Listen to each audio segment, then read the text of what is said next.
मात्र कुछ सेकंड्स के नवजात बच्चों को दफन करने के लिए बेरहम दाई जंगल की ओर चल पड़ी। दाई को जंगल भेजने के बाद बड़ी रानी सहित अन्य रानियों ने अपने घिनौने षड्यंत्र के तहत कुछ ईंट और पत्थर के टुकड़ों को हमारी माँ के पास रख दिया। दूसरी तरफ जब दाई हमें जंगल में लेकर आई और दफन करने के लिए जमीन खोदने लगी, तभी आकाश मार्ग से महाराज इंद्रदेव की कुछ अप्सराएं वन भ्रमण के लिए आ रही थीं। जब उनकी दृष्टि हम पर पड़ी तो उन्हें हम पर दया आ गई। उन्होंने हमें उठा लिया और अपनी शक्तियों से बहुत जोर की आंधी चला दी। धूल मिट्टी उड़ने के कारण दाई हमें खोजती रह गई। हमारे नहीं मिलने पर महल में जाकर उसने महारानी के डर से झूठ बोल दिया कि उसने हमें मारकर जमीन के अंदर दबा दिया है। दाई के वहां से जाने के बाद अप्सराओं ने मेरे 6 भाइयों को बांस में बदल दिया और मुझे चंपा के फूल का पौधा बना दिया। बस उन्हीं की कृपा से हमें सभी बातें याद हैं और हम सभी को पहचान कर उनके अनुसार अपना व्यवहार कर पा रहे हैं और मानव की आवाज में बोल पा रहे हैं। सारी बातें जान राजा सहित वहां मौजूद सभी लोग हैरान थे। रानी राजलक्ष्मी की आंखों से तो अश्रु रुकने का नाम ही नहीं ले रहे थे।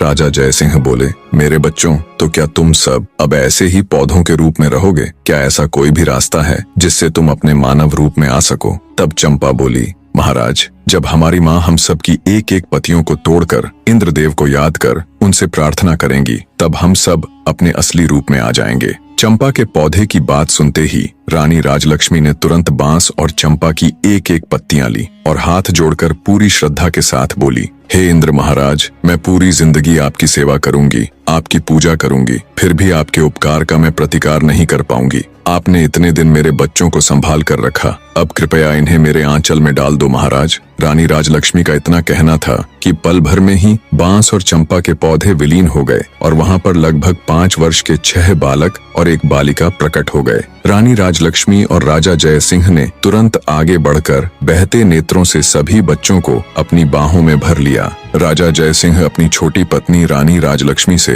हाथ जोड़कर माफी मांगता है। वहां उपस्थित सभी राज दरबार व गांव के लोग स्तब्ध खड़े ये पूरा दृश्य देख रहे थे। सबकी आंखें नम थीं, शिवाय बड़ी रानियों के। ये सब देखकर उनके पैरों नीचे से तो जैसे धरती खत्म हो गई थी। राजा जयसिंह अपने सिपाहियों को आदेश देता है, पकड़ लो इन दुष्ट औरतों को और फांसी पर लटका दो। ये दुराचारिणी तो मानवता के नाम पर कलंक है। राजा की ये बात सुन रानी राजलक्ष्मी कहती है, महाराज, आज मेरे लिए मेरी जिंदगी का सबसे बड़ा दिन है। आज इतने बड़े खुशी के मौके पर मैं किसी के लिए इतना काला दिन नहीं लाना चाहती। मेरा आपसे अनुरोध है, आप इन सबको क्षमा कर दीजिए। राजा बोला, रानी, आपका हृदय बहुत विशाल है, पर इनके गुनाह को देखते हुए इन्हें क्षमादान तो नहीं दिया जा सकता, किंतु आपके अनुरोध पर मैं इन दुराचारिणियों को आजीवन कारावास की